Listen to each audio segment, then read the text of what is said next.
Hello, my loves. Good evening, Legai. Did you guys have a good day? Leshapo. Okay, I think I'm part 14. Let me blend if Leshapo in time. Close this cupboard, it's bugging me. Anyway, part 14.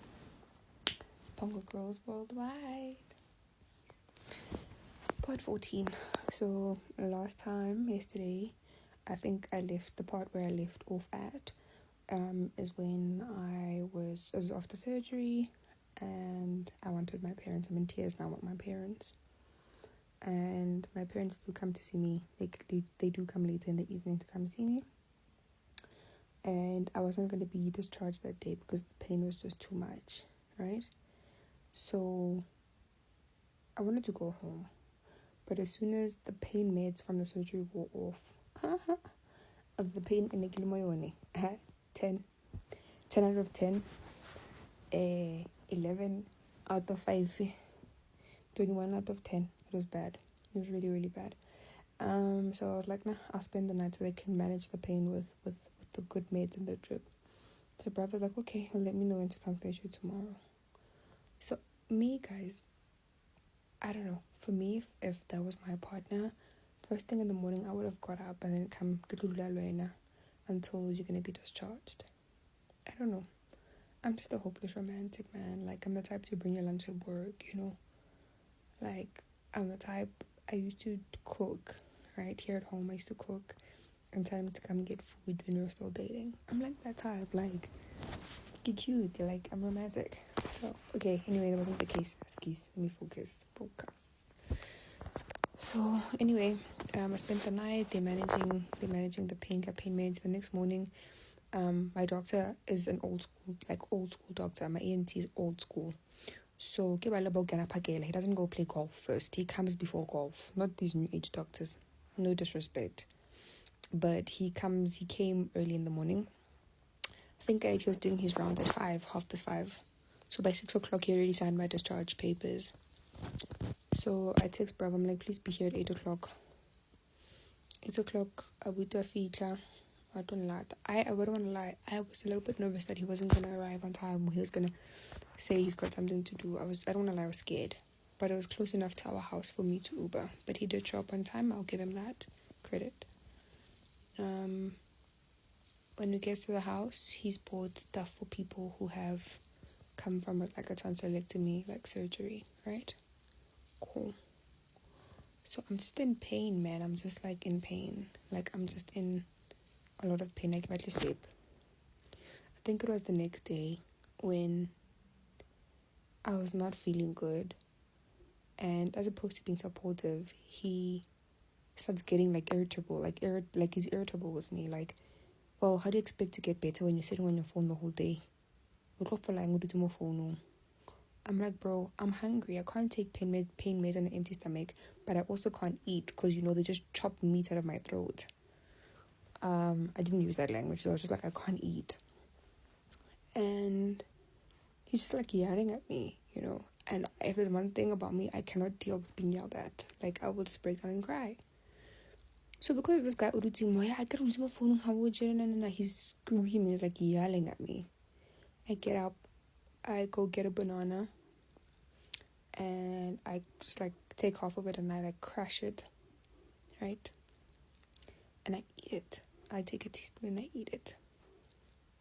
Not knowing that I'm not supposed to eat a banana. It's on the do not eat list for the first 2 weeks after the surgery. My throat is on fire. My throat, from like 0 to 5 seconds, my throat is on fire. I'm screaming like a child, like a toddler throwing a tantrum. I'm screaming. So brother's like, and then when I'm like, bro, I don't know what just happened. I ate this banana and my throat is on fire. I feel like when my tonsils were removed, that entire section is inflamed. I'm screaming at the top of I'm literally screaming. I'm crying, screaming like a baby. Like, I'm literally screaming. And brother's like,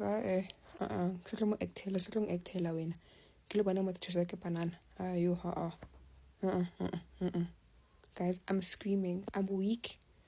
I can't do anything. I can't drive. I can't do anything. I'm just so weak. I'm crying. I'm screaming. This man says I'm lying.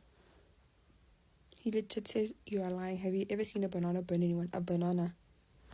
So, guys, I'm screaming. Like, I'm throwing like, it's a full-on tantrum that's going on. It's going on for, like, some time now. Maybe we're in 15-20 minutes. And this man is just not believing me. And he opens the bath water. He runs himself a bath. And I'm literally on the floor at this point, right? There by our TV room, crying because of the pain. And brother's like, yo, when I'm done with the drama, I must let him know he's gonna go take a bath. He literally leaves. Okay, not go bad thing. He left the door slightly open, and I could hear him watching YouTube videos, laughing, having a great time while I'm in pain, excruciating pain. You know, I cried, ne? Pain killer. That man literally did not believe me, and he let me cry it out because I'm lying, right? According to him. Guys, I kid you not, the next day, before I go to the next day, there's a time where he literally stood there watching me cry, like, you do normal fights, like, on the floor, while laying there, he watched me cry, and he just folded his arms, and it was just like, I'm gonna go take a bath and watch my YouTube videos now. Well, let me know when you're done. When I told my parents were so angry. My dad was trying to hide his anger. Anyway, the next day, I go into the office where my sick note was, and I check on the do not eat list, bananas on the list. And he was like, well, why did you eat a banana? I'm like, well, you're screaming, you're yelling at me. I'm telling you, I'm struggling to swallow. I just want there to be peace. I just want you to keep quiet because I'm already sick. I'm on anxiety meds. I'm in pain from the surgery. You're yelling at me. I don't know what you want me to do, as opposed to helping me and taking care of me and saying, okay, can we drink Coke? Let's get some Coke. Can we eat yogurt? Let's go get some yogurt quickly. So, that's the end of that part. So, in that week, I remember my uncle passed away. And during that week, I sat down with him. He was going to work still. And I said to him, yo, remember I told you there's this many months or weeks left. I'm not happy anymore.